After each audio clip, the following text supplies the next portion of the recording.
चलिए आज चलते हैं भारत के प्राचीन गौरव की एक महागाथा में। ये एक ऐसा सफर है जो हमें समय के पार ले जाएगा, एक ऐसी दुनिया में जहां इतिहास और कहानियां सच कहूं तो एक हो जाती हैं।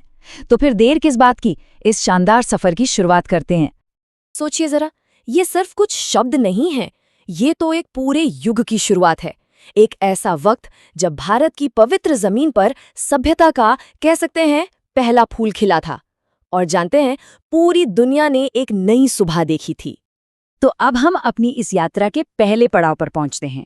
यहाँ हम देखेंगे कि आखिर भारतीय उपमहाद्वीप में सभ्यता की पहली नींव कैसे रखी गई, एक ऐसी शुरुआत जिसने इतिहास का रुख ही मोड़ दिया। जब हम सिंधु घाटी सभ्यता के बारे में सोचते हैं तो क्या आता है जहन में? ईंट और गारे? नहीं, ये सिर्फ वो नहीं थी। ये तो सपनों से बनी थी, जहां मिट्टी के घरों में जिंदगी बसती थी और गलियां एकदम सुनियोजित, जहां व्यवस्था बहती थी और हर एक घर ज्ञान और अनुशासन की रोशनी से जगमगाता था। सही मायने में ये वो धरती थी जहां इंसानियत ने पहली बार, जिसे कहते हैं ना, सभ्यता की सांस ली थी। और फिर जैसे जैसे वक्त आगे बढ़ा, भारत का फोकस बदला। अब ध्यान बड़ी बड़ी इमारतों या शहरों पर नहीं, बल्कि दार्शनिक और आध्यात्मिक सोच पर चला गया।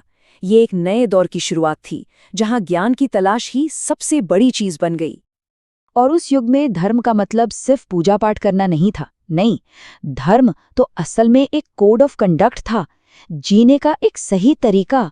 इसी ने पूरे समाज को एक धागे में पिरोकर रखा और लोगों की जिंदगी को एक दिशा दी। तो यहीं इसी दौर में भारत की असली पहचान बनी। वो क्या थी? ज्ञान, तप और सत्य। ये तीन चीजें ये ऋषियों की शिक्षाओं से निकली और प्राचीन भारत की सांस्कृतिक और आध्यात्मिक बुनियाद बन गईं। अच्छा, अब हमारी ये कहानी एक बहुत ही दिलचस्प मोड़ लेने वाली है। अब हम बात करेंगे संगठित साम्राज्यों के उदय की, एक ऐसा दौर जिसने इतिहास को हमेशा के लिए बदल कर रख दिया।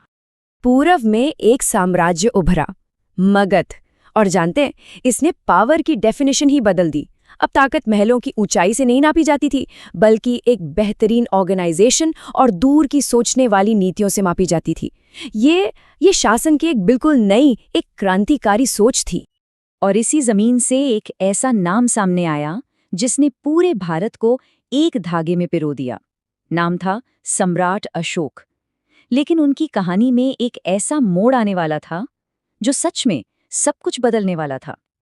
लेकिन उस एकता से पहले विनाश का एक बहुत ही भयंकर चैप्टर आया, कलिंग का युद्ध।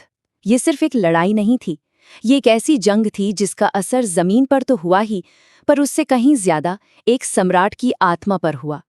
अशोक का जो ये बदलाव था ना, वो इतिहास में शायद ही कहीं और देखने को मिलता है। कलिंग युद्ध के बाद एक योद्धा की तलवार अब शांति का संदेश दे रही थी और एक सम्राट का दिल एक साधु के दिल में बदल गया था। ये वाकई इंसानियत के इतिहास का एक बहुत ही परिवर्तनकारी पल था। अशोक की शांति की इसी विरासत ने भारत को एक नए दौर में पहुंचाया। इसे हम कहते हैं भारत का स्वर्ण युग, एक ऐसा समय जिसे आज भी उसकी जबरदस्त उपलब्धियों और खुशहाली के लिए याद किया जाता है। गुप्त साम्राज्य के दौरान तो जैसे ज्ञान और कला का एक संगम सा हो गया था। मतलब साइंस से लेकर लिटरेचर तक हर फील्ड नई ऊंचाइयों को छू रहा था। एक तरफ आर्यभट्ट तारों के बीच में मैथ्स खोज रहे थे, तो दूसरी तरफ कालिदास अपने शब्दों से दिलों में उतर रहे थे। और इस गोल्डन एज का सबसे बड़ा सिंबल क्या था? नालंदा विश्वविद्यालय। देखिए, ये सिर्फ एक यूनिवर्सिटी नहीं थी, ये तो नॉलेज का एक ग्लोबल सेंटर था। पूरी दुनिया से स्कॉलर्स यहाँ ज्ञान की तलाश में आते थे और भारत उन्हें जिंदगी का मतलब सिखाता था। चलिए, अब इस सफर को थोड़ा दक्षिण की तरफ ले चलते हैं, जहाँ कला और समंदर की एक बिल्कुल नई कहानी हमारा इंतजार कर रही है। ये वो इलाका है जहाँ भारत का असर जमीन से कहीं आगे समंदर की लहरों तक फैला हुआ था। बात करते हैं चोल साम्राज्य की। इनकी समुद्री ताकत और कल्चरल इम्पैक्ट कमाल का था। उनके वो विशाल मंदिर और ताकतवर जहाज, ये सब भारत की महानता का प्रतीक थे। इन्होंने दूर दूर तक अपनी छाप छोड़ी और भारत का नाम सिर्फ जमीन पर नहीं, समंदर पर भी लिख दिया। और फिर एक ऐसा दौर भी आया जब पत्थरों ने बोलना शुरू कर दिया। हाँ, बेजान पत्थरों ने। और उन्होंने इतिहास को अपनी दीवारों पर हमेशा हमेशा के लिए अमर कर दिया। अजंता और अलोरा की गुफाएं, ये सिर्फ पत्थर पर कारीगरी नहीं है, नहीं, ये तो एक जीता जागता इतिहास है। ऐसा लगता है जैसे चट्टानों में आत्माओं को तराश दिया गया हो और हर रंग में इतिहास घुल गया हो। ये इस बात का सबूत है कि ये सभ्यता सिर्फ जीतना नहीं जानती थी, बल्कि बहुत गहराई से महसूस करना भी जानती थी। अच्छा, इंटेलेक्चुअल और कल्चरल लाइफ का एक और पीक राजा विक्रमादित्य के दरबार में देखने को मिलता है। यहाँ की बातें अलग थी। असली ताकत ज्ञान में थी। यहाँ सिंहासन पर शक्ति नहीं, बल्कि विद्वान और कवि राज करते थे। ये बताता है कि उस दौर में अक्ल को, बुद्धि को ही सबसे बड़ा गुण माना जाता था। तो अब हम अपनी इस यात्रा के आखिरी पड़ाव पर आ गए हैं।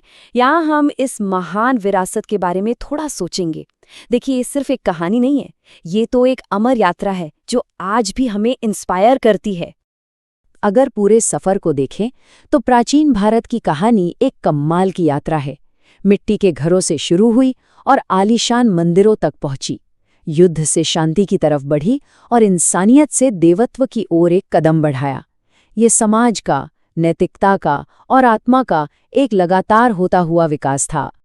ये बात हमें याद दिलाती है कि इतिहास सिर्फ किताबों में कैद नहीं होता, ये हमारी पहचान का एक जिंदा हिस्सा है जो आज भी हमारे साथ है, हमारी रगों में दौड़ता है। तो चलिए इस सफर के अंत में खुद से एक सवाल पूछते हैं। इस प्राचीन गौरव का आज के दौर में क्या मतलब है? ये जो महान विरासत है, ये हमें आखिर सिखाती क्या है?